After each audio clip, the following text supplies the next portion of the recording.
Welcome to the Urban Wine Club podcast. Pour a glass, sit back, and enjoy the show.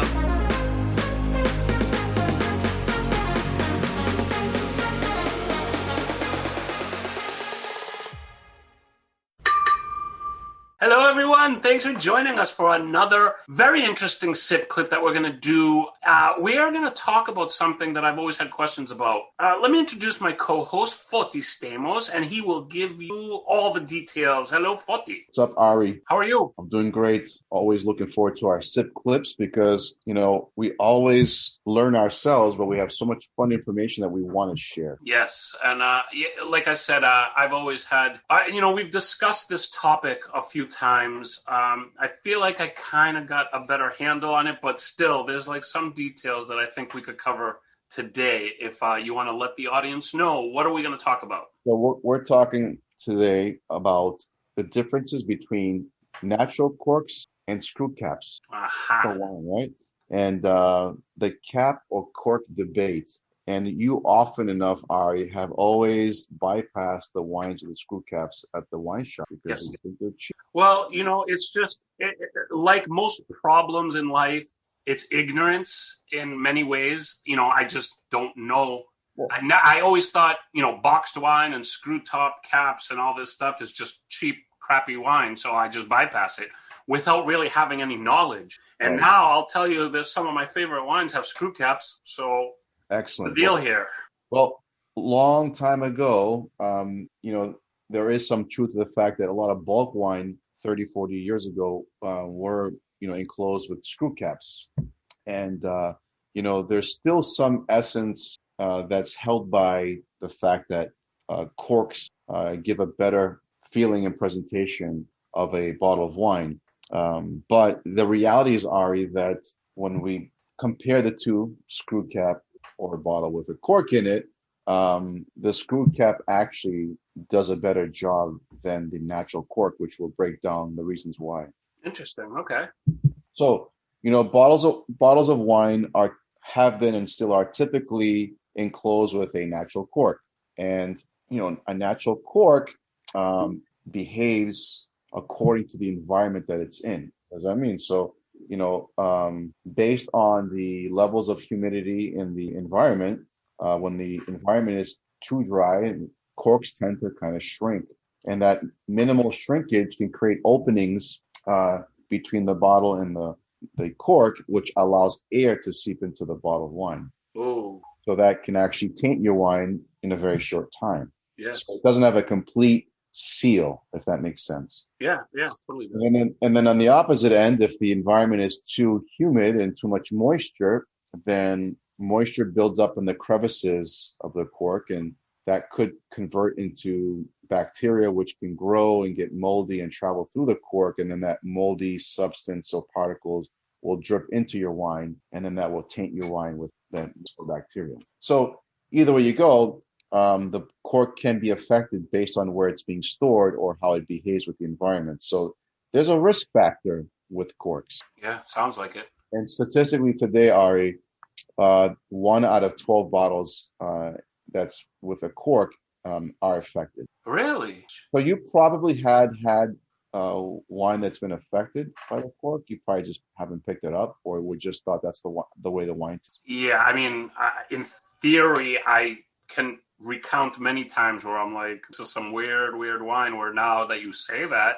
I mean, we've had our share of funky wine, which is nothing to do with a cork, but we've all of us have had wine that's been affected by the cork. We just weren't able to either pick it up or understand if that's the cork or the wine. Interesting. So that brings you to my point about screw caps, also known as stealth enclosures, that a screw cap creates a perfect seal, so no air gets into the bottle, so it can never be affected. So here, there's no risk factor in the enclosure because unless the cap is damaged or it's faulty, you typically get a guaranteed seal, so no air can ever get into the bottle. Yeah.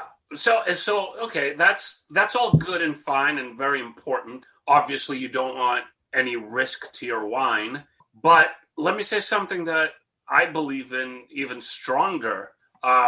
Isn't it better to not use cork environmentally speaking? Very good point, and I'm going to say yes.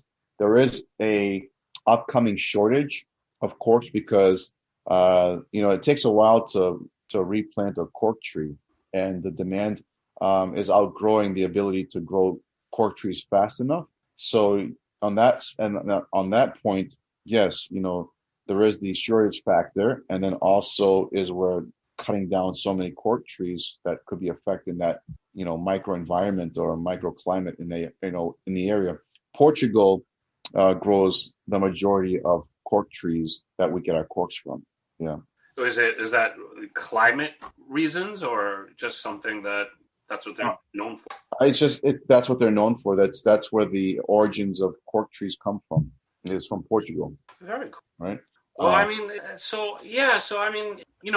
we talked about cork being affected by environment, and that puts your wine at risk. We talk about cork requiring to be grown on a cork tree. So why the heck are people still using cork? It sounds like to me we should just all go screw capper. Or let me ask you this: what about the synthetic cork? So that's another attempt, but you're using plastics, which is not also good for the environment. And also, synthetic corks also don't guarantee a perfect seal because depending on the cut of the mold of the cork and the way it behaves with the glass container, they can also be faulty. They can also allow air to get in as well. So it sounds to me like corking your wine is not the best way to do it. No, well, there is this whole notion of we're so used to wine bottles being enclosed with corks that it seems odd to us to actually drink wine from a bottle that has a screw cap.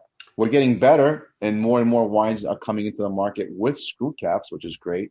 There's actually certain markets in the world that are really big onto being progressive with using screw caps, which is Australia, New Zealand, and South Africa are really moving forward with a good portion of their production in screw caps, despite the price points of their wines, whether they're inexpensive or expensive. France as well is really introducing a lot of their inexpensive line of wines in screw caps. So is it really the customer that's keeping the cork in demand, or is it like actual wineries themselves that say we will only use cork? It's a combination. There are certain wineries that still want to keep their bottles enclosed with natural corks. I'd love to hear some of the that could be a great segment. Yeah, I was going to say it would be awesome to hear from people who are 100% pro cork and other people who aren't, to hear what they have to say. Especially, obviously, they would have to be in the industry and give us like more than just opinion, but like some solid like facts about it. Or we can take another route and actually travel there unexpectedly and catch them off guard and just ask them, all right, while you're using corks. I'm getting in my car. Let's go. But I mean, by nature, I'm very progressive, so I love change. I love moving forward. I hate looking backwards. So like, I'm all about the screw top. Yes, and some really funky productions that are in the natural world of making wine. Some wineries are using bottle caps for caps. That I have not seen. I haven't seen that yet.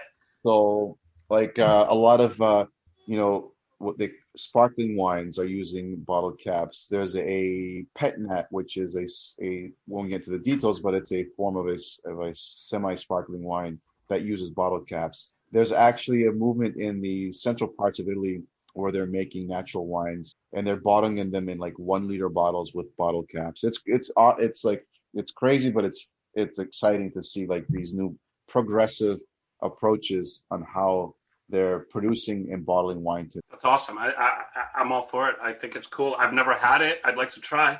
Yeah, but the thing is, once you pop that bottle with the bottle cap, you got to drink the whole bottle. I mean, I'll try.